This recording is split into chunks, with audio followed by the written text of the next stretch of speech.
Bonjour à tout le monde. Donc, on est là avec Ramtin. Et, il y a aussi Aline qui est quelque part parmi vous. Et on va vous présenter comment est-ce on a tous une vie privée. Donc, on va tous la protéger. On a vu tout à l'heure, on peut se déguiser aux dinosaures. On a vu aussi ce matin, si vous étiez là, il y avait une conférence sur le metadata. Et donc, on a vu que le metadata, ça concerne notre vie privée. Elle peut être, c'est des données qui peuvent être transférées, pas forcément à des gens qui en ont envie. Donc, dans cette conférence, on va voir comment est-ce qu'on peut récupérer justement des données de notre vie privée via des logiciels. Donc, tout ce qui se concerne la partie logicielle et plus précisément sur tout ce qui est IoT et objets connectés. Donc, on va tout d'abord vous parler de qu'est-ce que c'est la privacy. Qu'est-ce que c'est l'IoT? Donc, on a des appareils très différents qu'on va voir avec des applications et des use cases très différents. Ensuite, je vais passer la main à Ramtin qui va vous expliquer les différentes menaces qu'on peut avoir sur la saison des appareils, de différentes attaques qui existent et qui sont faites. Donc, vous pouvez, c'est pas des attaques que nous on a fait, mais vous pouvez les regarder, les trouver par d'autres chercheurs. Et tout ça, c'est c'est pas encadré. Donc, c'est bien pour ça qu'on a besoin de régulations qui peuvent nous aider à homogénéiser un peu tous les efforts. Et du coup, avec des régulations assez récentes qu'on va voir, juste avant de conclure. Donc aujourd'hui, on est dans un monde connecté. On a plein d'objets connectés autour de nous. Et il y a des recherches, des études qui montrent que d'ici 2020, on aura à peu près 30 milliards d'objets connectés autour de nous, qui peuvent faire tout et n'importe quoi. Et tout ça, ça correspond à peu près à 200 milliards de connexions. Tout ça, ça génère d'argent, donc tout ça, ça génère de business. Et qui peut aller jusqu'à 500 milliards d'euros selon ces études. Donc, il y aura forcément des gens qui auront envie de tester, qui auront envie d'avoir un part de ce marché. Et comment est-ce qu'on obtient, pourquoi tout cet argent? C'est parce qu'en fait, toutes nos données personnelles, qu'on est conscient ou pas, qu'on a donné notre accord ou pas, ça peut être vendu, ça peut être collecté, ça peut être vendu derrière, de façon tout à fait légitime. Donc, nous, on s'inscrit dans des sites où on donne notre accord pour qu'il récupère une partie de nos données. Des sites comme ça existe, comme par exemple Datacoup, qui est prêt à nous donner 8 $ par mois, et nous, en retour, on lui donne une partie de nos données. Et il y a aussi d'autres entreprises comme Louvre Research, qui ça coûte un peu plus, donc ils nous payent à peu près 100 $ par mois, mais on leur donne le droit de tracer toutes nos activités sur ces objets. Il y a aussi la façon un peu cachée, entre guillemets, c'est toute l'utilisation des sites qui ont l'air d'être gratuits. Donc, par exemple, quand vous allez sur Facebook, il y a une partie de données qui peut être récupérée. Ou aussi de pubs qui sont affichées sur ces genres de sites. Nos données, ils peuvent aussi être vendues dans des marchés noirs, donc dans le dark web par exemple. Et là, ça dépend des informations qu'ils collectent. Mais ça peut aller, par exemple, si notre numéro de sécurité sociale, ça coûte à peu près $1, mais ça peut aller jusqu'à 1000 $, comme quand il s'agit de données médicaux, ou même 400 $ pour un diplôme, par exemple. Donc tout ça, ça concerne nous, ça concerne notre vie, c'est nos données personnelles. Donc qu'est-ce qu'on fait avec la sécurité et notre vie privée à nous? C'est ce qu'on va voir dans cette présentation. Donc tout d'abord, avant de commencer, qu'est-ce que c'est un IoT? Un objet connecté, on le voit partout autour de nous, il y en a de plus en plus. Ça peut être tout et n'importe quoi, on peut le porter sur nous comme on peut l'avoir à la maison, comme ça peut être dehors dans les rues sans forcément le voir. Donc un objet connecté, la plupart du temps, donc on a un appareil qui communique la plupart du temps avec soit un téléphone, une tablette ou quelque chose. Donc il y a une application qui est sur le téléphone. Donc cet objet, il a besoin d'être connecté avec un serveur qui est derrière. Donc les serveurs, ça peut être du cloud, ça peut être une base de données pour stocker des informations, ça peut être tout ce qu'on veut. Et du coup, pour communiquer entre l'objet connecté, on passe par l'application du mobile, et lui, il communique via un réseau sur le backend qui est derrière. Donc là, sur toutes ces communications, on peut avoir plusieurs protocoles. Donc l'appareil peut communiquer avec le téléphone via Bluetooth ou via Wi-Fi. Et puis l'appareil, la plupart du temps, avec le serveur, c'est soit via le téléphone, via les réseaux de téléphone, soit via le Wi-Fi. Des applications, on en a plein, diverses, et on va voir tout à l'heure. Donc quand on est quand on essaye de faire des choses sur Internet, donc, par exemple, quand on veut juste chercher une information, on va se connecter à un navigateur. Ce navigateur, il va collecter certaines informations de recherche pour l'utiliser à des fins qu'on n'est pas forcément capable de contrôler. Quand on partage des informations sur les réseaux sociaux, ben, c'est un peu pareil. Là, nous, on pense que quand on met des informations, ben, on va les partager uniquement avec nos amis ou avec des gens qu'on connaît. Et ça, comme on a vu aussi récemment avec Facebook, ben, ce n'est pas forcément le cas. Donc tout ça, c'est nos habitudes, c'est notre vie, c'est des choses qu'on peut faire ou qu'on a envie de faire sur Internet. Et tout ça, ça laisse des traces derrière nous. Donc ces traces, ça se représente par des bits notamment, mais ça concerne notre vie privée. Et du coup, ce qu'on fait, ça laisse des traces, mais la violation de notre vie privée, ça ne laisse pas toujours des traces. Donc ça, on peut le voir. Ça peut avoir des résultats qu'on voit tout de suite ou qu'on voit dans 10 ans ou jamais. La privacy, ce n'est pas quelque chose qui est fixe. On n'a pas une propriété qui est la privacy. La privacy, elle a plusieurs nuances. Tu peux aller de la propriété la plus faible, qui est la pseudonymité, et qui consiste uniquement à masquer l'identité d'une personne. Donc, ça peut être une propriété qu'on aura besoin, sûrement, pour certaines applications. Ce n'est pas celle qui est la plus forte. On a d'autres propriétés qui sont beaucoup plus fortes, comme l'inliquabilité, qui consiste à... On a des personnes, on a des actions, on ne pourra pas dire qui a fait quoi, et du coup, là, on a l'anonymat absolu, entre guillemets. Entre les deux, on a ce qu'on entend beaucoup parler, c'est l'anonymisation des data. Et donc là, ça consiste à masquer certaines informations. Donc, par exemple, quand on a des bases de données, ben, on va stocker les données personnelles sur cette base, mais de façon anonyme. Ben, dans ce cas, on va prendre les données, on ne va pas les stocker directement, comme ils sont, on va les transformer il y a plusieurs méthodes qui existent, et on va stocker la façon anonyme, entre guillemets, de ces données. En tout ce qui concerne les objets connectés, on a dit tout à l'heure qu'il y a plein d'applications. Et en effet,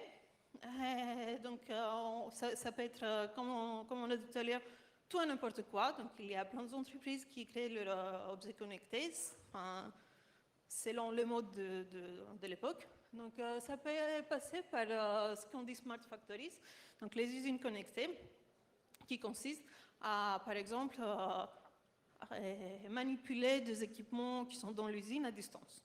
Donc ça peut être une application qu'on a besoin ou pas de stocker des informations personnelles selon le type d'usine et ses activités. D'autres applications, ça peut être l'énergie. La plupart d'entre vous, je pense que vous avez des concentrateurs chez vous qui s'appelle Linky et qui consiste à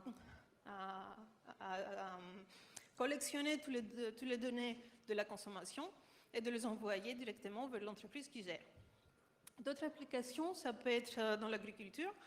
Donc, à part les vaches connectées, il y a aussi peut-être besoin de devoir savoir la qualité du sol pour savoir qu'est-ce qu'on fait à quelle époque. D'autres applications, c'est la voiture connectée. Donc, la voiture connectée, elle a des sensors, de capteurs autour d'elle qui prend des informations de son environnement et qui agit par rapport à ces informations. Donc, ça peut être, par exemple, quand il pleut, les essuie-glaces, ils commencent tout de suite à se mettre en route. La voiture, elle a besoin de communiquer au sein de la voiture, mais elle a aussi besoin de communiquer entre voiture et voiture, ou entre voiture et tout ce qui est autour, donc l'infrastructure qui est autour. Ce qu'on appelle les smart cities, c'est qu'on obtient des informations, on les transfère dans la voiture, et puis la voiture agit selon ces informations.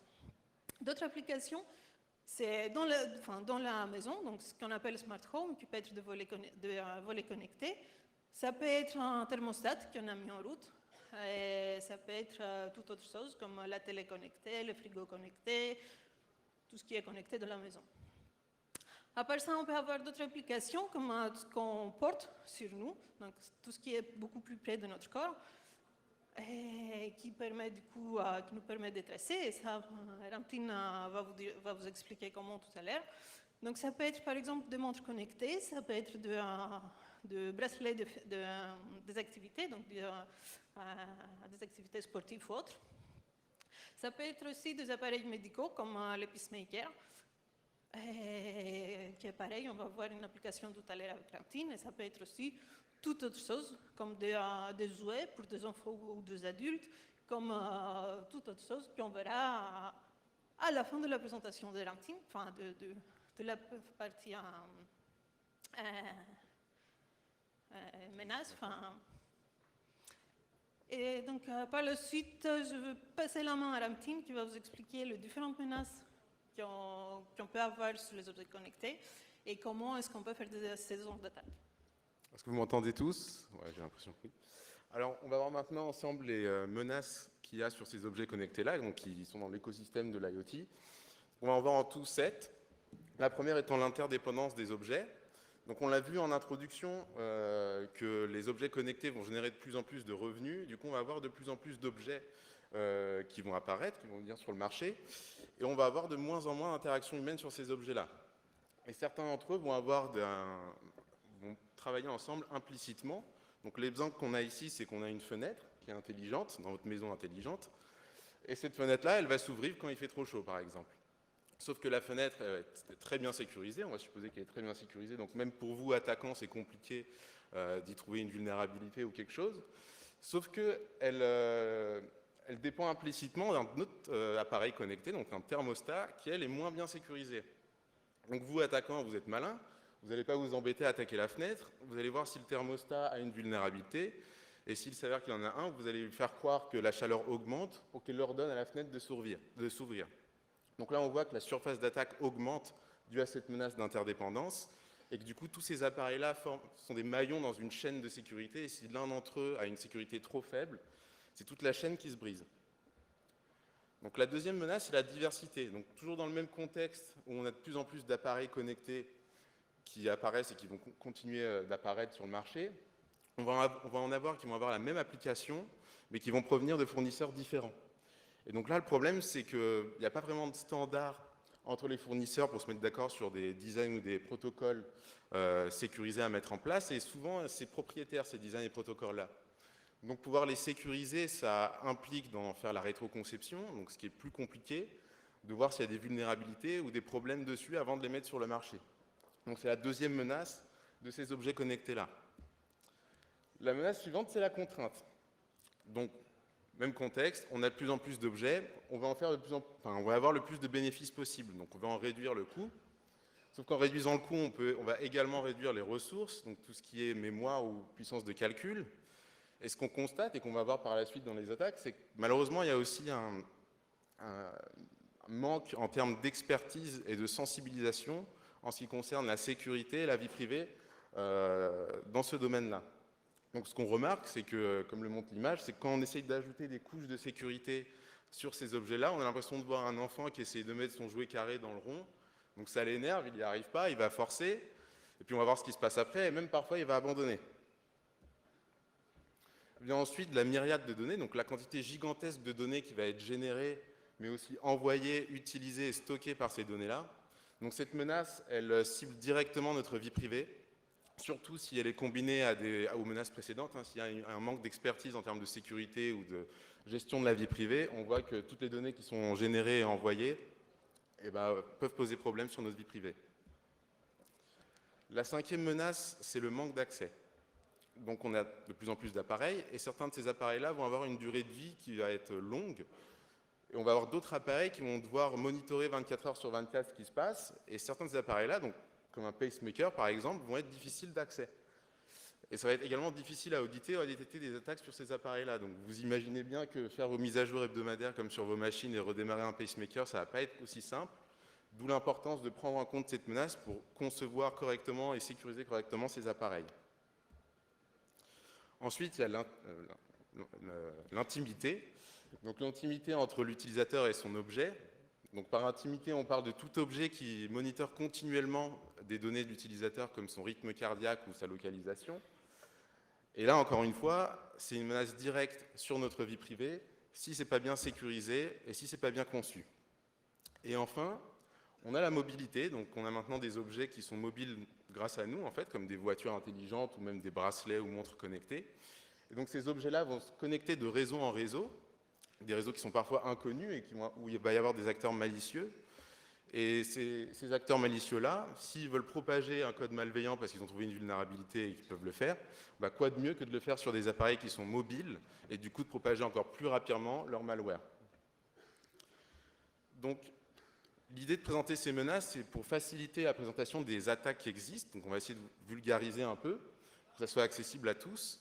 Donc, on va avoir en tout 5 attaques, 5 exemples d'attaques. Chacune de ces attaques-là va prendre en compte un cas d'application des objets connectés, mais également une menace. Donc là, on commence par la maison connectée, la smart home, et la myriade de données qui est générée. Donc ce que l'on sait des attaques qui existent vraiment, donc ce qui se passe en réalité, c'est qu'on a des mots de passe par défaut qui sont publiquement accessibles. Et ça, c'est s'il y a vraiment des mots de passe. Et du coup, faire une recherche exhaustive sur ces mots de passe-là, c'est possible. Et puis, c'est pas tout. Vous pouvez aussi cibler les appareils dont vous connaissez le mot de passe ou dont vous savez qu'il n'y a pas de mot de passe via des sites comme Shodan. Et donc, le scénario parfait, c'est le botnet Mirai, donc, qui est très connu pour avoir fait le plus gros déni de service jamais enregistré, et qui est toujours actif d'ailleurs.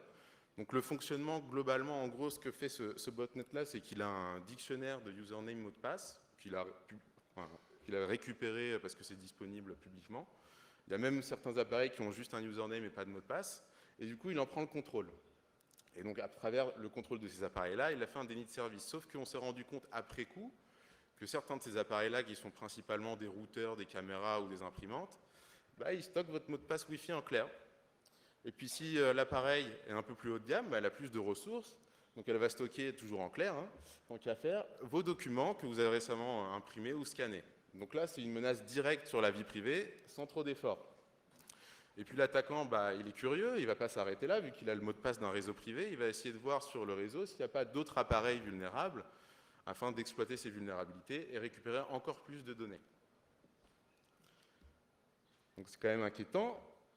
Une autre attaque donc, concernant les transports intelligents, donc plus précisément les voitures connectées, et de l'interdépendance qu'il y a dans ces voitures, dans les objets dans cette voiture. Donc, ce que l'on sait des voitures modernes, c'est que c'est globalement plein de petits ordinateurs, ce qu'on appelle des ECU sur roues, donc il y en a entre 30 et 100 à peu près. Et ces ECU-là, elles ont chacun un rôle différent, pour le multimédia, pour l'assistance de freinage, etc. Elles vont communiquer entre elles. Donc elles sont interdépendantes, elles communiquent également avec l'extérieur, comme des relais, votre smartphone, etc. Et ces appareils-là peuvent provenir de différents fournisseurs et donc avoir des niveaux de sécurité différents. Donc là, encore une fois, on a cette chaîne avec ces différents maillons-là. Et donc des attaques, il y en a des très connues. Il y a eu l'attaque sur la Jeep, dont on a pris le contrôle à distance. Il y a eu plus récemment des attaques du même genre sur des Tesla et des BMW en mai dernier. Donc c'est des attaques assez complexes, sauf que pour menacer la vie privée, on n'a pas besoin de faire des attaques si complexes que ça. Donc un exemple très basique, en fait, c'est quand vous achetez une voiture ou quand vous louez une voiture avec laquelle vous pouvez synchroniser vos applications ou vos contacts. Généralement, vous avez juste à vous appairer avec la voiture. Il n'y a pas plus d'interaction avec l'utilisateur que ça. Donc, ça télécharge toutes vos informations. Et si vous rendez la voiture au service de location ou si vous la revendez et que vous avez oublié d'effacer vos données, bah là, sans trop d'efforts, elles sont complètement disponibles. D'autres exemples d'attaques, je vous invite à voir aussi les références plus tard. Donc maintenant, ce qu'il est possible de faire dans les voitures, c'est de faire des hotspots Wi-Fi. Donc ces hotspots Wi-Fi-là, quand c'est vous qui les faites, ben, ça peut être malicieux. Et quoi de mieux, par exemple, si vous êtes un Uber, de faire votre hotspot Wi-Fi pour les touristes étrangers qui ne veulent pas payer la 4G et de leur proposer de payer directement via votre hotspot Wi-Fi. Donc là, vous récupérez toutes vos données, c'est des attaques qui existent, et on voit encore une fois que c'est une menace directe sur la vie privée sans rentrer dans des attaques plus complexes où on prend le contrôle de la voiture à distance. Donc il y a d'autres types d'attaques où on va vous localiser, vous suivre via vos données GPS, etc. Donc, un autre exemple, le troisième, c'est tout objet que l'on porte, donc des montres et des bracelets, et on va voir comment est-ce que leur mobilité peut amener des problèmes de vie privée. Donc là encore, ce que l'on sait, c'est que ces objets-là communiquent généralement en Bluetooth avec une application mobile, généralement. Et là, on va essayer de se rassurer un peu, il y a quand même des efforts qui ont été faits pour sécuriser ces objets-là. Donc on va voir par exemple qu'il y a du chiffrement de bout à bout, donc c'est super. Sauf qu'il n'y a pas que l'appareil, il y a aussi l'application. Et dans ces applications-là, la plupart du temps, il y a aussi des modes développeurs de test, donc qui nous permettent de les recompiler, de les réinstaller sous ces modes-là. Et donc tout simplement de toucher pour désactiver les couches de sécurité. Donc des attaques dans ce domaine-là, donc ça c'est une attaque qui s'est faite aux États-Unis, qui doit probablement se faire encore, qui s'est faite aussi à la Défense il y a quelques années, où en fait on suit les clients d'un centre commercial ou d'un magasin, ou même des employés, pour voir dans quel rayon est-ce qu'ils passent le plus de temps, dans quel magasin est-ce qu'ils vont le plus, etc. Donc pour récolter des données. Et donc là, par exemple, ce qu'il faut savoir, c'est que, donc, comme je vous l'ai dit, la plupart de ces appareils-là n'implémentent pas de sécurité. Quand elles en implémentent, donc c'est par exemple du chiffrement de bout à bout, et malgré cela, il y a des problèmes. Donc par exemple, chacun des appareils vont avoir un identifiant unique qui permet de les identifier. Et même quand c'est chiffré de bout à bout, bah, sur les paquets qui circulent, l'identifiant unique, il est en clair dans les en-têtes. Donc là, bon, sans trop d'efforts, on peut suivre les personnes, donc il y a un problème de privacy ici. Et puis aussi, quand vous faites du pairing, donc avec le Bluetooth, il y a certains appareils qui ne demandent pas d'interaction humaine. Donc moi, je peux m'appairer à un appareil qui n'est pas le mien sans que son utilisateur s'en rende compte. Donc là encore, on a un autre problème. Et quand il n'y a pas du tout de protection, et là, on peut récupérer complètement vos données intimes, enfin plus intimes, comme votre âge, votre sexe, votre poids, le nombre de pas que vous avez fait, vos habitudes de sommeil, votre rythme cardiaque, etc. Et ça, c'est intéressant pour les gens qui veulent savoir comment est-ce que vous réagissez à des données publicitaires ou autres. Donc pour vous citer un autre exemple où on a essayé de sécuriser, c'est malheureusement dans le médical. Donc là, on va voir comment est-ce que les menaces de la contrainte et du manque d'accès mènent à des problèmes de vie privée. Donc ce qu'il faut savoir des appareils dans ce domaine-là, c'est qu'ils sont assez restreints, ils sont assez difficiles à mettre à jour. Mais on essaye de mettre de la sécurité, et malheureusement, il y a un manque d'expertise, parce que quand on vous met de la sécurité, on vous met du RSA 24 bits. Donc pour vous donner un ordre d'idée, ce qu'on recommande de nos jours, c'est d'avoir un RSA de 2048 bits de sécurité. Donc là, c'est 24. Et en plus de cela, c'est pas tout, donc sur le même appareil, c'est sur un pacemaker en plus. Donc sur le même appareil, ils ont décidé de mettre 3 octets pour bypasser le RSA.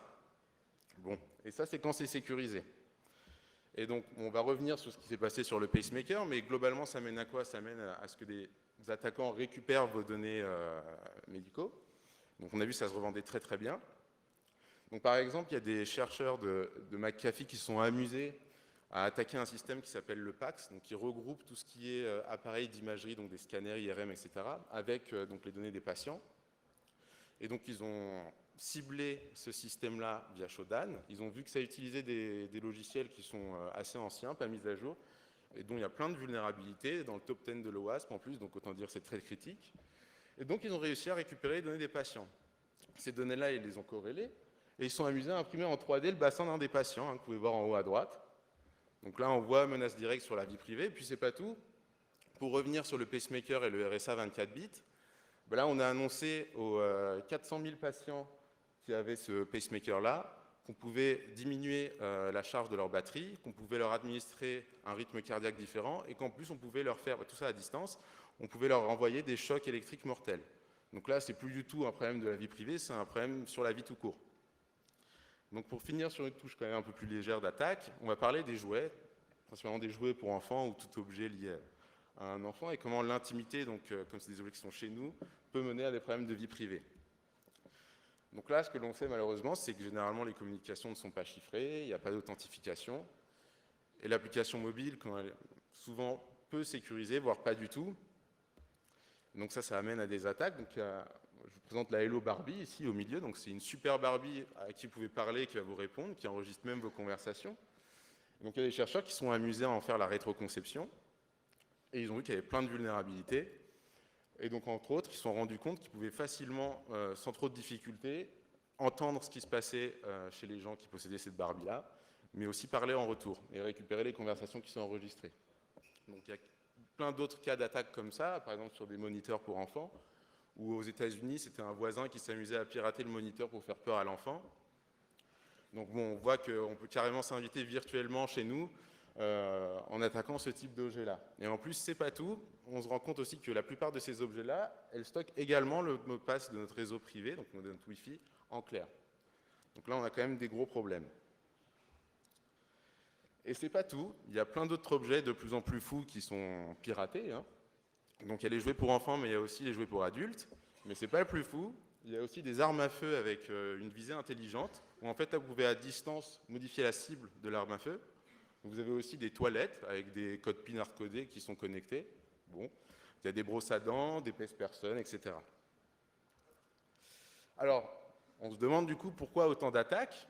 Ça peut sembler une question assez bête, mais non, il y a des raisons. Et c'est souvent à cause d'une mauvaise conception. Donc ça commence par des mots de passe qui sont publics, voire il n'y a pas de mot de passe. Bon, on recommande de mettre des mots de passe quand même, ou au moins de forcer l'utilisateur à changer le mot de passe par défaut la première fois qu'il utilise l'appareil.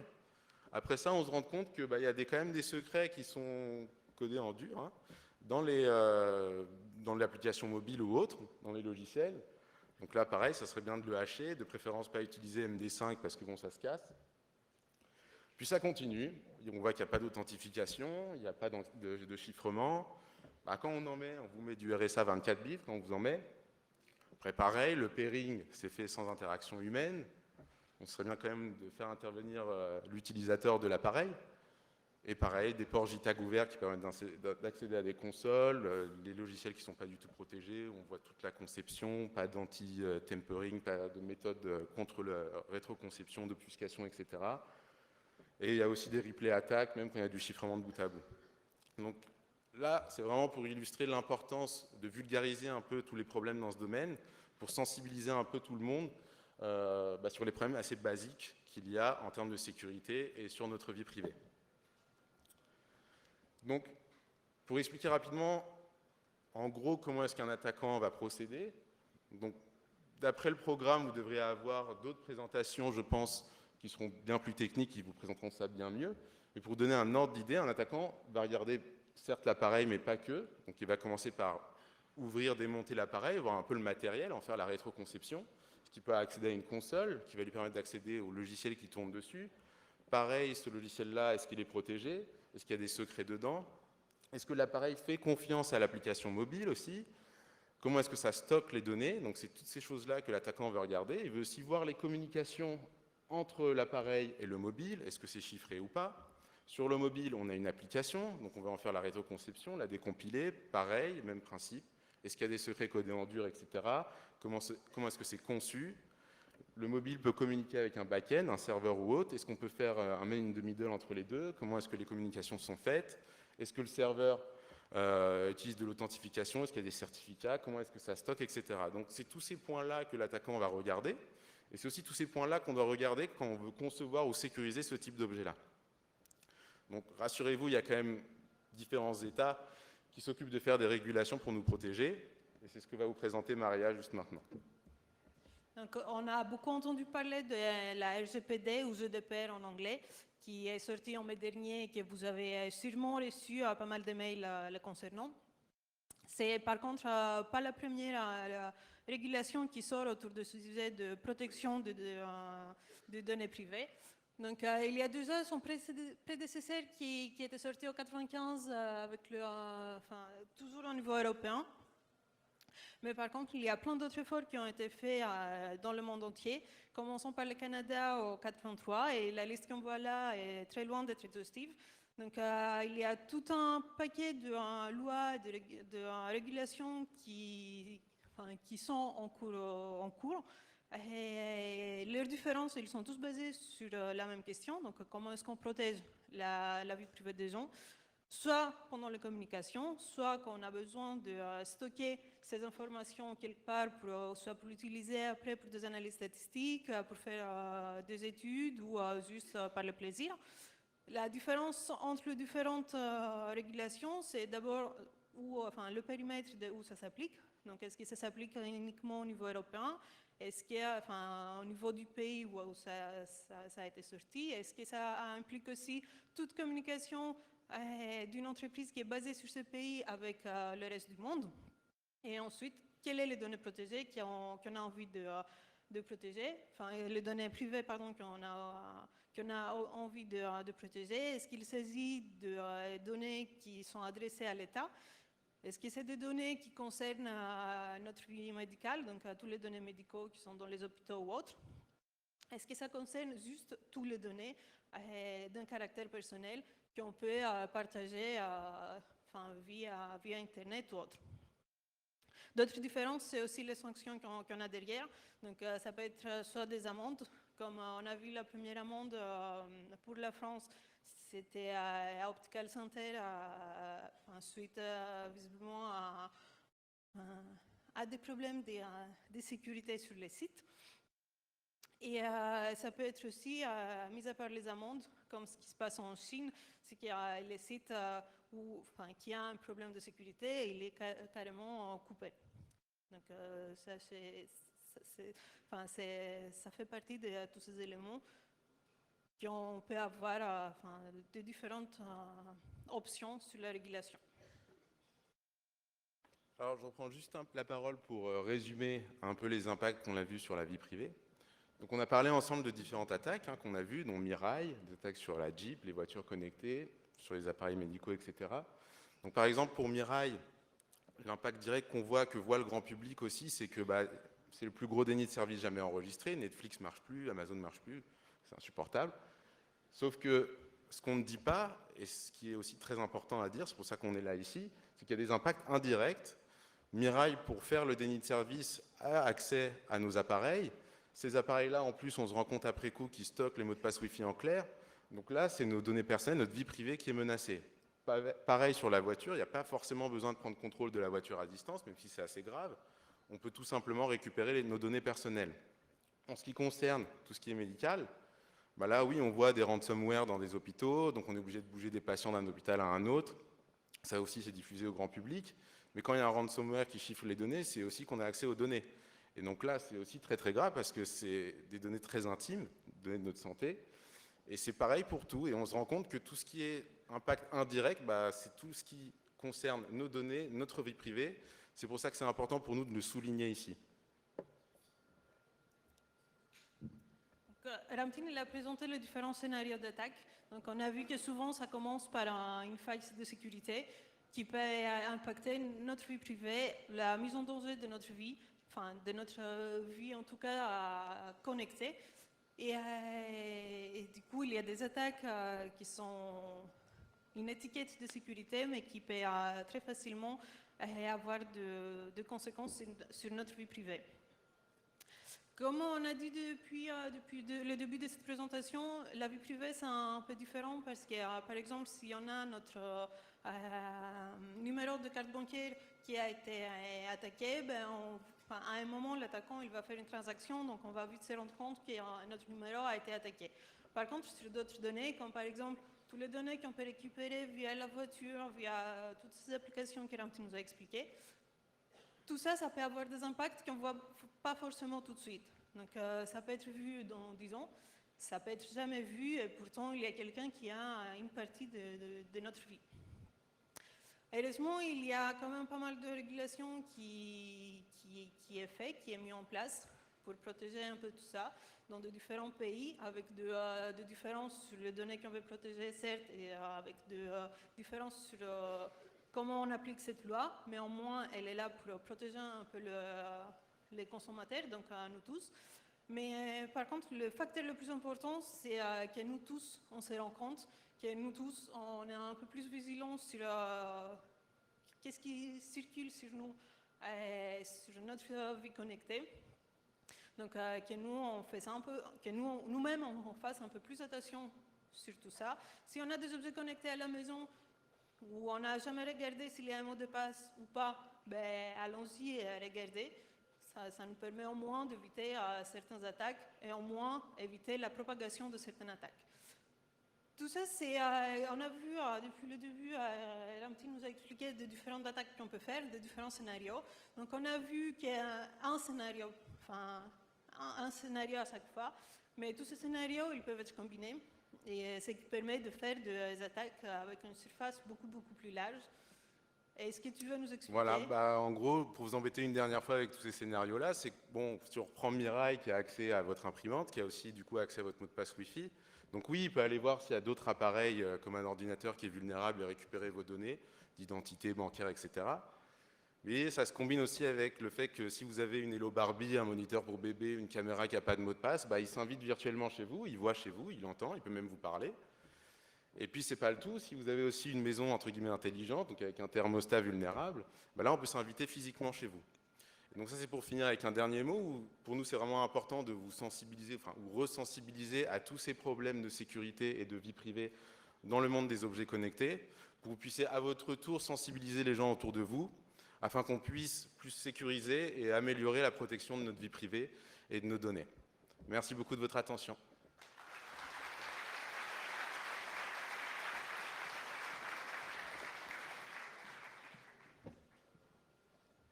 Merci beaucoup. On va procéder à quelques questions. Est-ce qu'il y a des questions dans l'assistance? Nous avons le temps pour quelques questions. Il y en a une là-bas. Ah, ici, là-haut, à gauche. Je ne sais pas où se passe, il y a un micro qui va arriver par là. Oui, bonjour. Merci pour la présentation. Je reprendrai après le micro. Vous avez beaucoup insisté sur les risques sur les objets connectés, sur le réseau local. Si. Ah, pardon. C'est intéressant, mais en plus, beaucoup ont des communications cloud où ils se font souvent pirater par des applications web qui elles-mêmes sont mal écrites. Mais en parallèle, on voit aussi des réseaux pour les objets connectés qui ne sont plus le réseau local, Wi-Fi, qui ne sont pas forcément de la courte distance avec le Bluetooth LE, qui est une cochonnerie, qui sont des réseaux dédiés. Et est-ce que ce n'est pas une opportunité, puisque les objets en eux-mêmes, ils vont être fabriqués en Chine, importés plus ou moins à contrôle, et finalement, c'est un peu une course à l'échalote. Est-ce que l'opportunité ne serait pas d'utiliser de plus en plus des réseaux dédiés et qui, eux, soient plus sécurisés et qui évitent de se latéraliser, de faire des pivots comme vous avez montré à la fin? J'ai envie de dire que ça dépend des réseaux et comment ils sont protégés ou pas, est-ce qu'ils sont sécurisés ou pas, parce que c'est très bien de faire des réseaux plus petits, de plus courte distance, propriétaires, mais ce n'est pas toujours la meilleure solution. Après, s'ils sont bien sécurisés, en effet, si on a des réseaux déjà qui sont à distance limitée, entre guillemets, les attaques sont forcément plus difficiles parce qu'il faut être à côté. Donc, dans ce cas, oui, mais ça dépend comment ils sont protégés.